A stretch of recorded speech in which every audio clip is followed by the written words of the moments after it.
Today we're going to explore what is reflex theory.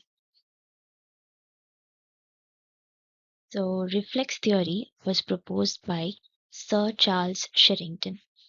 Now, he believed that reflexes are the building blocks of complex behavior. That is, combined action of different individual reflexes when chained together is what is producing a movement. So we can see here that a stimulus which is taken up by the receptors and are relayed back to the muscle effector is what is producing a response, which is going to cause a movement. So that was the theory. Now let's see what are the limitations of this theory. So the first limitation is reflexes cannot be the basic unit of behavior because the behavior, that is, movement, could be both spontaneous and voluntary, and reflexes are something that is activated by an outside agent. 2. It does not explain movements in the absence of a sensory stimuli. Same thing, reflexes require a stimuli, sensory in nature, and only then it could cause some movement, which does not explain spontaneous and voluntary movements that occur in our body. So point 3 is it does not explain fast movements. That is, movement that happen very rapidly in quick succession. Now that it cannot be explained because now sensory information needs some time to be processed. And sensory stimuli, it is what is causing the reflex. Correct. If that is true, then it does not explain the quick succession in which certain moments can happen, which does not give enough time for the brain to sit and analyze each sensory stimulus that is there in the body or that has been tackled by the body. Example is the work of a typist. So typing these letters in quick succession is pretty fast movement. It's not waiting for some sensory info to trigger the next movement. So what is the fourth point? The fourth limitation is that chain of reflexes cannot explain that a single reflex can have varying response. One reflex can have multiple responses depending on the situation and the environment. Now, that is not something that is, explainable by this theory. And the fifth point is it does not explain novel movements. So let's see what those are in detail.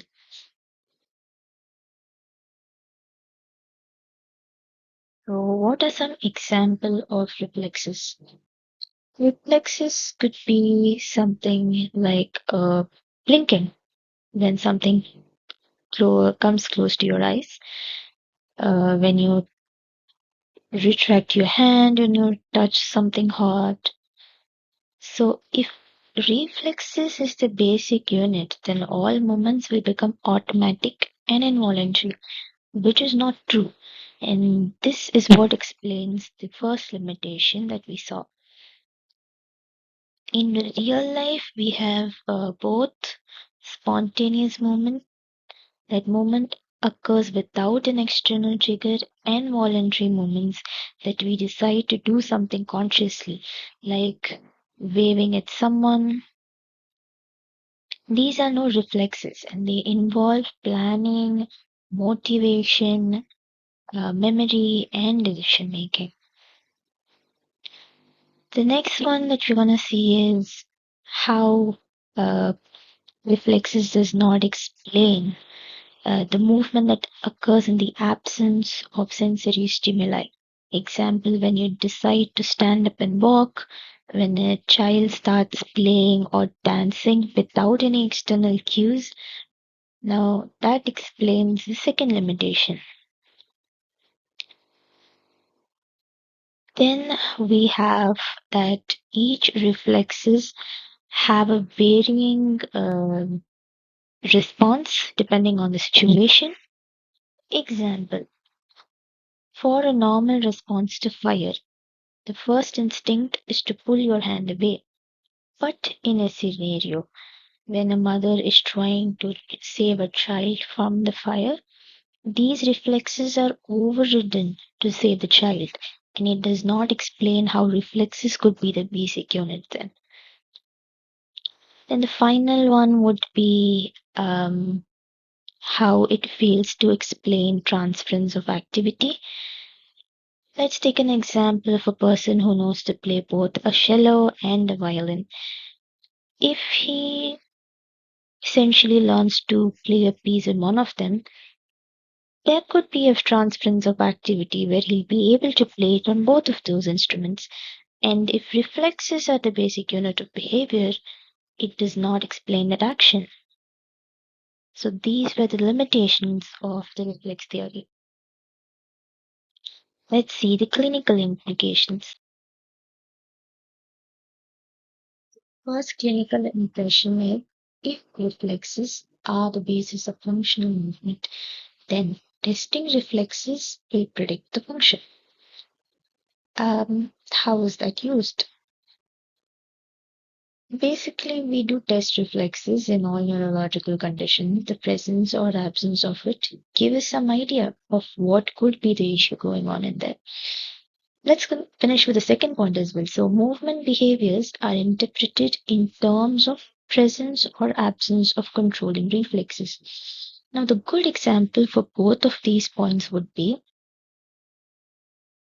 if you find a patient with hyperreflexia or exaggerated reflexes, we know there is an increased tone of the muscle, and we would immediately conclude it could be something to do with the upper motor neuron or the upper motor neuron lesions, which is causing all these hyperreflexia and increased tone and stuff. Same way, if you find a patient with absent or reduced reflexes, or we could easily already conclude there is an absence of tone in the muscle, which would immediately get you to think that it could be a lower motor neuron lesion.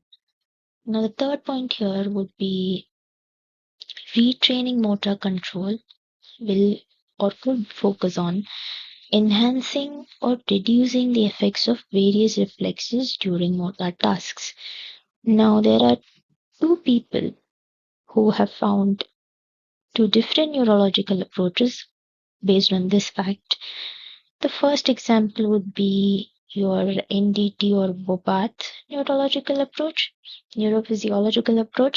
where in Bobath training or treatment protocols, we take abnormal reflexes as something primitive and they are not encouraged. The goal is to inhibit abnormal reflexes to gain normal pattern of movement. But Ron Storm, on the other hand, he encourages reflexes initially, then the patient is encouraged to replace reflexes with voluntary control. So these are the clinical implications. In the next video, let's look into another theory.